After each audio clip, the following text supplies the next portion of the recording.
ಎಲ್ರಿಗೂ ನಮಸ್ಕಾರ. ನಾವು ಇವತ್ತು ಹೋಗ್ತಾ ಇರುವಂತಹ ಜಾಗ ಅತ್ಯಂತ ಅದ್ಭುತವಾದಂತಹ ಮತ್ತು ಪೌರಾಣಿಕ ಹಿನ್ನೆಲೆಯುಳ್ಳಂತಹ ಒಂದು ಜಾಗಕ್ಕೆ ನಾವು ಹೋಗ್ತಾ ಇದ್ದೇವೆ. ಹಾಗಾದರೆ ತಡ ಮಾಡೋದು ಬೇಡ, ಬನ್ನಿ ಹೋಗೋಣ. ಬಂಧುಗಳೇ, ನಾವು ಹೋಗ್ತಾ ಇರುವಂತಹ ಜಾಗ ಕದ್ರಿ ಶ್ರೀ ಮಂಜುನಾಥ ದೇವಸ್ಥಾನ, ಮಂಗಳೂರು. ಇಲ್ಲೇ ಈ ಕದ್ರಿ ಮಂಜುನಾಥನ ದೇವಸ್ಥಾನ ಮಂಗಳೂರಿನ ಹೃದಯ ಭಾಗದಿಂದ ಸುಮಾರು 4 ಕಿಲೋಮೀಟರ್ ಅಂತರದಲ್ಲಿ ನಮಗೆ ಕಾಣಸಿಗುತ್ತದೆ. ಕದ್ರಿಯ ಮಂಜುನಾಥ ದೇವಸ್ಥಾನ ಮಂಗಳೂರಿನ ಮೂಲ ದೇವಸ್ಥಾನಗಳಲ್ಲಿ ಒಂದು ದೇವಸ್ಥಾನ ಕೂಡ ಆಗಿದೆ. ಬಂಧುಗಳೇ, ಈ ದೇವಸ್ಥಾನದ ಇತಿಹಾಸವನ್ನು ನೋಡ್ತಾ ಹೋದರೆ ಕದ್ರಿ ಬೆಟ್ಟದ ಮೇಲಿರುವಂತಹ ಮಂಜುನಾಥನ ದೇವಸ್ಥಾನವನ್ನು 10-11ನೇ ಶತಮಾನದಲ್ಲಿ ನಿರ್ಮಿಸಲಾಗಿದೆ ಎಂಬ ಪ್ರತೀತಿ ನಮಗೆ ಕಾಣಸಿಗುತ್ತೆ. ಇದನ್ನು 14ನೇ ಶತಮಾನದಲ್ಲಿ ಸಂಪೂರ್ಣ ಕಲ್ಲಿನ ರಚನೆಯಾಗಿ ಪರಿವರ್ತಿಸಲಾಯಿತು ಅಂತ ಹೇಳ್ತಾರೆ. ಸಹ್ಯಾದ್ರಿಯಲ್ಲಿ ನೆಲೆಸಿದ್ದ ಪರಶುರಾಮನು ಕ್ರೂರಿಗಳಾದ ಕ್ಷತ್ರಿಯರನ್ನು ಕೊಂದು ಕಶ್ಯಪನಿಗೆ ಭೂಮಿಯನ್ನು ದಾನ ಮಾಡ್ತಾರಂತೆ. ಅವರ ವಾಸಸ್ಥಳಕ್ಕಾಗಿ ಶಿವನನ್ನು ಪ್ರಾರ್ಥಿಸ್ತಾರೆ.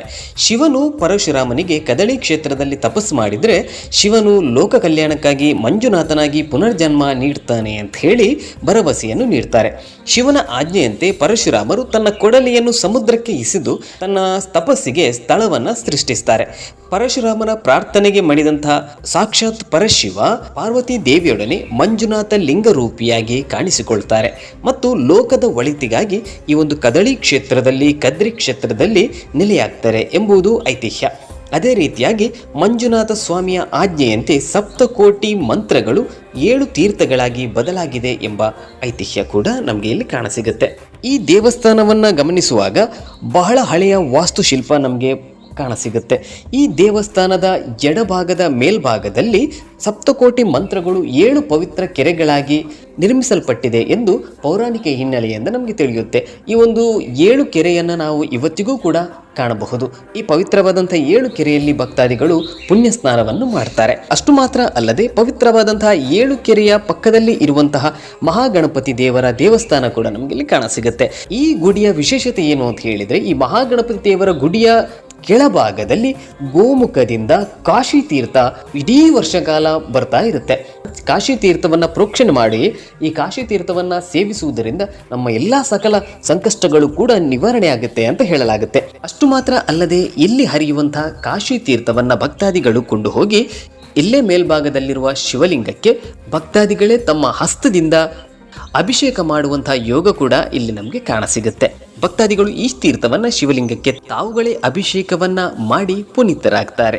ಹಾಗೆಯೇ ಈ ಒಂದು ಕ್ಷೇತ್ರದಲ್ಲಿ ಇಡೀ ವರ್ಷ ಭಕ್ತಾದಿಗಳಿಗೆ ಅನ್ನದಾನ ಸೇವೆ ನಿರಂತರವಾಗಿ ನಡೆಯುತ್ತಿರುವುದು ಕೂಡ ಬಹಳ ವಿಶೇಷವಾದಂತಹ ಒಂದು ಸಂಗತಿ. 7 ಕೆರೆಯ ಪಕ್ಕದಲ್ಲಿ ಮೋಕ್ಷಧಾಮ ಕೂಡ ನಮಗೆ ಕಾಣಸಿಗುತ್ತದೆ ಮತ್ತು ಈ ಒಂದು ಕ್ಷೇತ್ರದಲ್ಲಿ ಸದಾಕಾಲ ಮುಚ್ಚೇ ಇರುವಂತಹ ಒಂದು ಬಾಗಿಲು ನಮಗೆ ಕಾಣಸಿಗುತ್ತದೆ ಮತ್ತು ಬಹಳ ಕುತೂಹಲವನ್ನ ಈ ಒಂದು ಬಾಗಿಲು ನಮಗೆ ಮೂಡಿಸುತ್ತದೆ. ಈ ಒಂದು ದೇವಸ್ಥಾನಕ್ಕೆ ಸಂಬಂಧಿಸಿದಂತೆ ಮಹಾಗಣಪತಿ ದೇವಸ್ಥಾನ, ದುರ್ಗಾ ಪರಮೇಶ್ವರಿ ದೇವಸ್ಥಾನ ಕೂಡ ಈ ಕ್ಷೇತ್ರದಲ್ಲಿ ನಮಗೆ ಕಾಣಸಿಗುತ್ತದೆ. ಈ ದೇವಸ್ಥಾನದಲ್ಲಿ ಪ್ರತಿನಿತ್ಯ ಬಹಳ ವಿಜೃಂಭಣೆಯಿಂದ ಸತ್ಯನಾರಾಯಣ ಪೂಜೆ ಕೂಡ ನಡೆಯುತ್ತೆ ಮತ್ತು ಶನಿ ಪೂಜೆ ಕೂಡ ನಡೆಯುತ್ತದೆ. ಅಯ್ಯಪ್ಪ ಸ್ವಾಮಿಯ ದೇವಸ್ಥಾನ ಕೂಡ ಇದೆ. ಈ ಒಂದು ಅಯ್ಯಪ್ಪ ಸ್ವಾಮಿಯ ದೇವಸ್ಥಾನದಲ್ಲಿ ಮಾಲಾಧಾರಿಗಳು ಪವಿತ್ರವಾದಂತಹ ಮಾಲೆಯನ್ನು ಧರಿಸಿ ಈ ಕ್ಷೇತ್ರದಿಂದ ತಮ್ಮ ಶಬರಿಮಲೆ ಯಾತ್ರೆಯನ್ನು ಪ್ರಾರಂಭಿಸುವುದು ಕೂಡ ಅತ್ಯಂತ ಪುಣ್ಯಪ್ರದವಾದಂತಹ ಕೆಲಸ. ಹಾಗಾಗಿ ವರ್ಷದ ಹೆಚ್ಚಿನ ದಿನಗಳಲ್ಲಿ ಅಯ್ಯಪ್ಪ ಮಾಲಾಧಾರಿಗಳು ಇಲ್ಲಿ ಕಾಣಸಿಗುತ್ತಾರೆ. ಹಾಗೆಯೇ ಕಾರ್ತಿಕ ಮಾಸದ ಸಂದರ್ಭದಲ್ಲಿಯೂ ಕೂಡ ವಿಶೇಷವಾಗಿ ಅಯ್ಯಪ್ಪ ಮಾಲಾಧಾರಿಗಳು ಈ ಕದ್ರಿ ಕ್ಷೇತ್ರಕ್ಕೆ ಬಂದು ಮಾಲಾಧಾರಣೆಯನ್ನು ಮಾಡುವುದು ಕೂಡ ಅತ್ಯಂತ ವಿಶೇಷವಾದ ಸಂಗತಿ. ಈ ಒಂದು ಕ್ಷೇತ್ರದ ಮೆಟ್ಟಿಲನ್ನು ಹತ್ತಿ ಮುಂಭಾಗಕ್ಕೆ ಹೋಗುವಾಗ ಬಲಭಾಗದಲ್ಲಿ ರಕ್ತೇಶ್ವರಿ ಗುಡಿ ಮತ್ತು ನಾಗಬಣ ಕೂಡ ನಮಗೆ ಕಾಣಸಿಗುತ್ತೆ. ಅದಕ್ಕಿಂತ ಚೂರು ಮುಂದೆ ಸಾಗುವಾಗ ಬೃಹದಾಕಾರದ ಹನುಮ ಮೂರ್ತಿ ಕೂಡ ನಮಗೆ ಇಲ್ಲಿ ಕಾಣಸಿಗುತ್ತೆ ಮತ್ತು ಹನುಮಂತ ದೇವರ ಗುಡಿ ಕೂಡ ನಮಗೆ ಇಲ್ಲಿ ಕಾಣಸಿಗುತ್ತೆ. ನಾವಿಲ್ಲಿ ದೇವರಿಗೆ ಪ್ರಾರ್ಥನೆಯನ್ನು ಮಾಡಿ ಮತ್ತೆ ಮುಂದೆ ಹೋಗಬಹುದು. ಈ ಒಂದು ಕ್ಷೇತ್ರ ವಿಶೇಷವಾಗಿ ನಾಥ ಪರಂಪರೆಗೆ ಸೇರಲ್ಪಟ್ಟಿದೆ. ಹಾಗಾಗಿ ಈ ಒಂದು ದೇವಸ್ಥಾನದಲ್ಲಿ ಮಚ್ಚೇಂದ್ರನಾಥ, ಗೋರಖನಾಥ, ಶೃಂಗಿನಾಥ, ಲೋಕೇಶ್ವರ, ಮಂಜುಶ್ರೀ ಇವರುಗಳ ಪ್ರತಿಮೆಯನ್ನು ನಾವು ಕಾಣಬಹುದಾಗಿದೆ. ಹಾಗೆಯೇ ಈ ಕ್ಷೇತ್ರಕ್ಕೆ ಸಂಬಂಧಿಸಿದಂತೆ ಕದ್ರಿ ಜೋಗಿ ಮಠವನ್ನು ಕೂಡ ನಾವು ಇಲ್ಲಿ ಕಾಣಬಹುದು. ಇದೇ ಒಂದು ಮೆಟ್ಟಿಲಿನಲ್ಲಿ ಹತ್ತಿ ನಾವು ಮುಂದೆ ಸಾಗ್ತಾ ಹೋದರೆ ಕದ್ರಿ ಜೋಗಿ ಮಠ ಕೂಡ ನಮಗೆ ಇಲ್ಲಿ ಕಾಣಸಿಗುತ್ತದೆ. ಮತ್ತೊಂದು ಈ ಕ್ಷೇತ್ರದ ಇತಿಹಾಸ ಏನು ಅಂತ ಹೇಳಿದರೆ, ರಾಮಾಯಣ ಕಾಲದಲ್ಲಿ ಸಾಕ್ಷಾತ್ ಶ್ರೀರಾಮಚಂದ್ರ ದೇವರು, ಸೀತಾಮಾತೆ, ಲಕ್ಷ್ಮಣಾದಿಯಾಗಿ ದೇವತೆಗಳು ಈ ಒಂದು ಕ್ಷೇತ್ರದಲ್ಲಿ ಸಂಚರಿಸಿದ್ದರು ಎನ್ನುವುದು ಐತಿಹ್ಯದಿಂದ ನಮಗೆ ತಿಳಿಯುತ್ತೆ. ಮತ್ತು ಇಲ್ಲೇ ಪಕ್ಕದಲ್ಲಿ ಸೀತಾಬಾವಿ ಕೂಡ ನಮಗೆ ಇಲ್ಲಿ ಕಾಣಸಿಗುತ್ತೆ. ಅಷ್ಟು ಮಾತ್ರ ಅಲ್ಲದೆ ಮಹಾಭಾರತದಲ್ಲಿ ಪಂಚ ಪಾಂಡವರು ಅಜ್ಞಾತವಾಸದಲ್ಲಿ ಇರುವಂತಹ ಸಂದರ್ಭದಲ್ಲಿ ಈ ಒಂದು ಕ್ಷೇತ್ರದಲ್ಲಿ ಸಂಚರಿಸಿದರು ಎಂಬುದು ಇತಿಹಾಸದಿಂದ ನಮಗೆ ತಿಳಿಯುತ್ತೆ. ಹಾಗಾಗಿ ಇಲ್ಲಿ ಕಾಣಸಿಗುವಂತಹ ಪಾಂಡವರ ಗುಹೆ ಇದಕ್ಕೆ ಸ್ಪಷ್ಟವಾದಂತಹ ಉದಾಹರಣೆ ಅಂತ ಹೇಳಬಹುದು ನಾವು. ಒಟ್ಟಾರೆಯಾಗಿ ಪರಮ ಪಾವನವಾದಂತಹ ಪುಣ್ಯಕ್ಷೇತ್ರ ಈ ಒಂದು ಕದ್ರಿ ಮಂಜುನಾಥ ಕ್ಷೇತ್ರ. ಅಷ್ಟು ಮಾತ್ರ ಅಲ್ಲದೆ ಧರ್ಮಸ್ಥಳದಲ್ಲಿ ನೆಲೆಯಾಗಿರುವಂತಹ ಮಂಜುನಾಥ ಸ್ವಾಮಿಯ ಮೂಲ ಜಾಗ ಶ್ರೀ ಕ್ಷೇತ್ರ ಕದ್ರಿ. ಧರ್ಮ ದೇವತೆಗಳು ಇಲ್ಲಿಂದ ಒಂದು ಲಿಂಗವನ್ನು ಕೊಂಡು ಹೋಗಿ ಧರ್ಮಸ್ಥಳದಲ್ಲಿ ಸ್ಥಾಪನೆ ಮಾಡಿದರು ಅನ್ನುವಂಥದ್ದು ಪೌರಾಣಿಕ ಹಿನ್ನೆಲೆಯಿಂದಲೂ ಕೂಡ ನಮಗೆ ತಿಳಿದು ಬರುತ್ತೆ. ಬಂಧುಗಳೇ, ನೀವೇನಾದರೂ ಮಂಗಳೂರಿಗೆ ಬಂದರೆ ಖಂಡಿತವಾಗಿಯೂ ಮಿಸ್ ಮಾಡದೆ ಈ ಒಂದು ಕ್ಷೇತ್ರಕ್ಕೆ ಬನ್ನಿ. ನಿಜವಾಗ್ಲೂ ನಿಮ್ಮ ಜನ್ಮ ಪಾವನ ಆಗುತ್ತೆ. ಯಾಕಂತ ಹೇಳಿದರೆ ಸಂಸ್ಕೃತದಲ್ಲಿ ಒಂದು ಮಾತಿದೆ, ನಾ ಭೂತೋ ನಾ ಭವಿಷ್ಯತಿ ಅನ್ನುವಂತೆ. ಇಂಥ ಕ್ಷೇತ್ರವನ್ನು ನೀವು ಭೂತಕಾಲದಲ್ಲಿ ಕಂಡಿರಲಿಕ್ಕಿಲ್ಲ ಮತ್ತು ಭವಿಷ್ಯತ್ ಕಾಲದಲ್ಲಿ ಕಾಣೋದಕ್ಕೆ ಸಾಧ್ಯವೂ ಇಲ್ಲ. ಯಾಕಂತ ಹೇಳಿದರೆ ಕದ್ರಿ ಅನ್ನುವಂತಹ ಕ್ಷೇತ್ರ ಒಂದೇ ಒಂದು ಕ್ಷೇತ್ರ, ಅದು ಕದ್ರಿ ಮಂಜುನಾಥನ ಮೂಲ ಕ್ಷೇತ್ರ.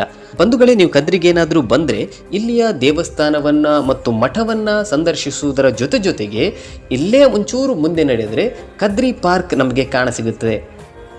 ಒಂಚೂರು ಮುಂದೆ ನಡೆದರೆ ಕದ್ರಿ ಪಾರ್ಕ್ ನಮಗೆ ಕಾಣಸಿಗುತ್ತೆ. ಈ ಒಂದು ಹಚ್ಚ ಹಸುರಿನ ಕದ್ರಿ ಪಾರ್ಕ್ನಲ್ಲಿಯೂ ಕೂಡ ನೀವು ಒಂದಷ್ಟು ಸಮಯವನ್ನು ನೀವು ಕಳೆಯಬಹುದು ಅಂತ ಹೇಳ್ತಾ, ಬಂಧುಗಳೇ, ಅತ್ಯಂತ ಅದ್ಭುತವಾದಂಥ ಈ ಒಂದು ಕದ್ರಿ ಕ್ಷೇತ್ರಕ್ಕೆ ನೀವೆಲ್ಲರೂ ಕೂಡ ಬನ್ನಿ ಅಂತ ಹೇಳ್ತಾ ನಮ್ಮ ಈ ಒಂದು ವಿಡಿಯೋವನ್ನು ಕೊನೆಗೊಳಿಸ್ತಾ ಇದ್ದೇವೆ. ನಿಮಗೆಲ್ಲರಿಗೂ ಆಯುರಾರೋಗ್ಯ ಸೌಭಾಗ್ಯವನ್ನು ಕದ್ರಿ ಮಂಜುನಾಥ ಕರುಣಿಸಲಿ ಅಂತ ಹೇಳ್ತಾ ನಿಮಗೆಲ್ಲರಿಗೂ ಕೂಡ ವಂದನೆಗಳನ್ನು ಮಾಡ್ತಾ ಈ ಒಂದು ವಿಡಿಯೋವನ್ನು ಕೊನೆಗೊಳಿಸ್ತಾ ಇದ್ದೇನೆ. ನಮಸ್ಕಾರ.